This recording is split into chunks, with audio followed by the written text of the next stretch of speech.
Zach Randolph, atau yang juga dikenal sebagai Zibo, merupakan seorang power forward berbadan besar yang pernah bermain selama 17 tahun di NBA. Ia merupakan seorang pemain yang punya footwork serta sentuhan yang bagus. Ia memang bukanlah seorang pemain yang atletik atau pemain yang sering melakukan dunk, tapi ketika berada di area paint, ia bisa mencetak angka dengan sangat mudah. Halo semuanya, selamat datang di kanal YouTube Ina Basketball. Pada hari ini, Ina Basketball akan membahas biografi dari power forward hebat kelahiran Indiana, Zach Randolph. Baiklah, mari kita langsung mulai. Zach Randolph lahir di Marion, Indiana, pada tanggal 16 Juli 1981. Sedari lahir, Randolph hanya hidup dengan ibu dan ketiga saudaranya. Ia tidak pernah bertemu dengan ayahnya. Ia juga tidak tahu siapa pria yang menjadi ayahnya.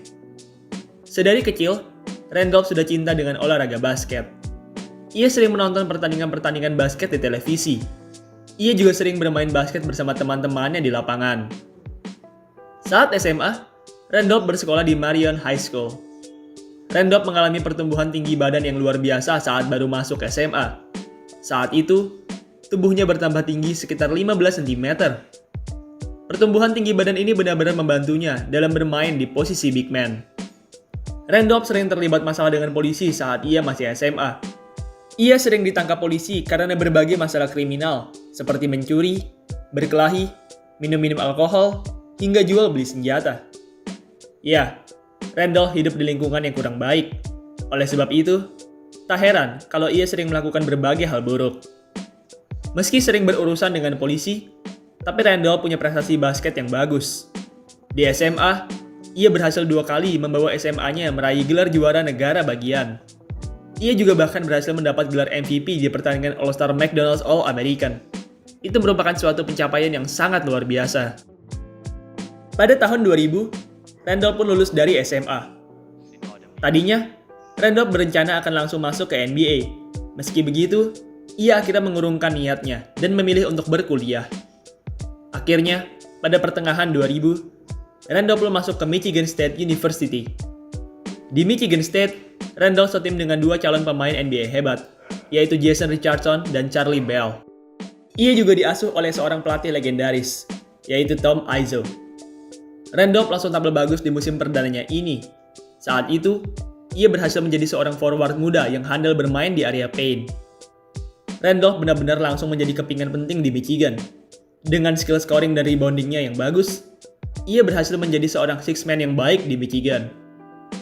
Selain punya performa individu yang bagus, Randolph juga saat itu berhasil meraih prestasi tim yang baik. Michigan State University saat itu berhasil memenangkan banyak pertandingan di turnamen NCAA, membuat mereka masuk ke babak 4 besar. Randolph sendiri tampil cukup baik di babak 4 besar ini. Ia saat itu berhasil mencetak 12 poin dan 5 rebound. Sayangnya, 12 poin dan 5 reboundnya itu rupanya belum cukup untuk membawa Michigan State menang. MSU saat itu kalah dari Arizona, dan mereka pun tersingkir dari turnamen NCAA. Usai berkuliah 1 tahun, pada pertengahan 2001, Randolph mendaftarkan diri ke draft NBA. Randolph memang bukan pemain terbaik di basket kuliahan. Meski begitu, ia punya usia yang muda. Ia juga punya permainan inside yang bagus. Akhirnya, pada draft 2001, Randolph pun terpilih di urutan ke-19 oleh Portland Trail Blazers. Masa-masa awal di Blazers berjalan dengan berat bagi Randolph. Randolph tidak mendapat banyak menit bermain di masa awal-awalnya ini. Ia saat itu hanyalah seorang pemain biasa yang ada di barisan cadangan. Pada musim 2003-2004, Randolph mengalami peningkatan yang luar biasa. Randolph mengalami peningkatan menit bermain yang besar di musim ketiganya ini. Peningkatan menit bermain ini berefek baik terhadap performanya. Randolph yang sebelumnya hanya mampu mencatatkan sekitar 8 poin per game, langsung berhasil mencatatkan 20 poin per game. Akibat peningkatan yang besar tersebut, pada akhir musim 2003-2004, Randolph pun dianugerahi penghargaan NBA Most Improved Player. Usai mendapat penghargaan NBA Most Improved Player, Randolph masih bermain 3 musim lagi dengan Portland. 3 musimnya dengan Portland ini berjalan dengan baik. Randolph memang tidak pernah masuk ke playoff di 3 musim terakhirnya tersebut. Meski begitu, ia punya penampilan individu yang bagus. Musim 2006-2007 menjadi musim terbaiknya di NBA. Randolph berhasil menjadi salah satu forwarda terbaik di musim 2006-2007 tersebut. Ia berhasil menjadi seorang scorer serta rebounder yang ganas di NBA. Pertandingan terbaiknya di musim 2006-2007 tersebut adalah pada tanggal 29 Maret 2007, tepatnya saat Portland berhadapan dengan Memphis Grizzlies. Saat itu, Randolph yang tampil selama 40 menit, tampil cantik dengan mencetak karir high 43 poin, 17 rebound, dan 5 assist. Sayangnya, meski sudah tampil baik dengan 43 poin dan 17 rebound, tim yang dibela Randolph tetap kalah di game tersebut. Blazers kalah 96-92 atas Grizzlies. Randolph bermain dengan bagus di masa-masanya bersama Blazers. Sayangnya, penampilan individu bagusnya tidak bisa menghasilkan kemenangan untuk Blazers. Akhirnya, karena alasan tersebut, pada off-season 2007, Randolph dan beberapa pemain lainnya pun di-trade ke New York Knicks. Randolph agak sedikit menurun di musim barunya dengan Knicks ini. Ia tidak mampu memproduksi poin sebanyak saat ia masih bersama Blazers. Ia juga gagal membawa Knicks menuju jalan yang lebih baik. Randolph tidak lama bersama Knicks. Usai 1,5 musim, Knicks pun akhirnya memutuskan untuk men-trade Randolph ke tim lain, yaitu LA Clippers. Randolph tampil dengan baik di Clippers. Ia berhasil menjadi pemain terbaik di Clippers. Ia saat itu berhasil menjadi pemimpin di Clippers dalam poin dan rebound. Sayangnya, sama seperti musim sebelumnya, penampilan bagus Randolph gagal membawa Clippers meraih banyak kemenangan. Clippers saat itu hanya mampu meraih 19 kemenangan, membuat mereka menjadi tim terburuk kedua di NBA. Pada off-season 2009, Clippers kedatangan power forward baru, Blake Griffin. Clippers ingin memberikan menit yang besar untuk Griffin. Mereka merasa bahwa Griffin lebih hebat dan punya masa depan yang lebih cerah dari Randolph. Akhirnya, demi bisa memberikan menit yang besar kepada Griffin, pada off-season 2009, Randolph pun di-trade ke tim lain, yaitu Memphis Grizzlies. Randolph tetap tampil bagus di Grizzlies. Ia tetap sukses menjadi seorang mesin double-double yang handal. Ia juga berhasil meningkatkan rekor kemenangan di timnya. Karena penampilannya yang bagus, pada musim 2009-2010 ini, Randolph pun terpilih untuk bermain di All-Star. All-Star 2010 ini merupakan All-Star pertama yang pernah ia dapatkan setelah 9 tahun bermain di NBA. Beberapa hari setelah bermain di All-Star, Randolph berhasil mencetak sejarah baru. Pada 27 Februari 2010, Randolph berhasil mencetak karir high 25 rebound. 25 rebound yang berhasil ia cetak ini merupakan pencapaian rebound tertingginya di NBA. 25 rebound tersebut juga merupakan rekor rebound terbanyak kedua di sepanjang sejarah Memphis Grizzlies. Usai tampil bagus di musim Grizzlies pertamanya, Randolph pun lanjut bermain di musim Grizzlies keduanya, yaitu musim 2010-2011. Randolph tetap tampil baik di musim Grizzlies keduanya ini. Ia bahkan saat itu berhasil mendapatkan penghargaan All-NBA Third Team. Ini merupakan pertama kalinya Randolph berhasil mendapat penghargaan All-NBA. Selain mendapat penghargaan individu, Randolph juga berhasil memimpin timnya masuk ke playoff. Grizzlies yang Randolph bela saat itu berhasil meraih 46 kemenangan, membuat mereka masuk ke playoff. Randolph tampil semakin baik di playoff. Rataannya meningkat. Ia terlihat semakin garang dan produktif. Sayangnya, performa apik Randolph belumlah cukup untuk membawa Grizzlies mencapai babak final. Randolph dan kawan-kawan saat itu harus tersingkir di ronde 2, usai kalah dari OKC dengan skor 4-3. Musim 2011-2012 menjadi musim yang sial bagi Randolph. Pada awal musim, Randolph langsung terkena cedera lutut, yang mana membuatnya harus absen selama berminggu-minggu. Untungnya, cedera ini tidak membuatnya harus absen di playoff. Saat waktunya playoff tiba, Randolph sudah sehat dan bisa bermain lagi. Randolph dan kawan-kawan tidak punya perjalanan yang panjang di playoff 2012 ini. Mereka saat itu langsung tersingkir di ronde pertama, usai dikalahkan oleh LA Clippers. Musim 2012-2013 menjadi musim yang bersejarah bagi Randolph. Randolph kembali berhasil masuk ke All-Star di musim 2012-2013 ini. Ia juga berhasil menolong Grizzlies meraih 56 kemenangan. Itu merupakan rekor terbaik di sepanjang sejarah Grizzlies. Di playoff, Randolph dan kawan-kawan tetap tampil cantik.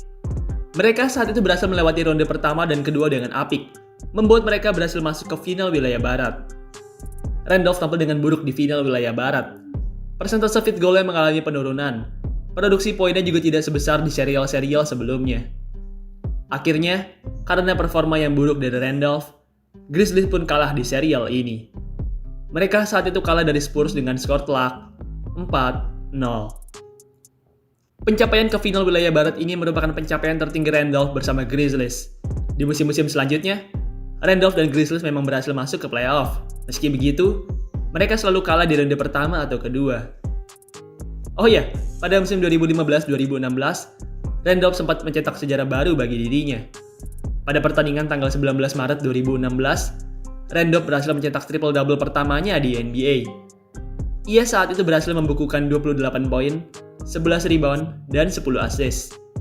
Triple-double ini tidak hanya menjadi triple-double pertamanya, tapi juga menjadi satu-satunya triple-double yang berhasil ia cetak di NBA. Pada offseason 2017, kontrak Randolph dan Grizzlies pun resmi selesai. Usai kontraknya habis, pada Juli 2017, Randolph pun bergabung dengan Sacramento Kings. Randolph tetap tampil solid di Kings. Sebagai seorang starter veteran, Randolph berhasil menyumbangkan skill scoring serta pengalamannya ke para pemain Kings. Pertandingan terbaik Randolph di musim 2017-2018 ini adalah pada tanggal 8 Desember 2017, tepatnya saat Kings berhadapan dengan New Orleans Pelicans.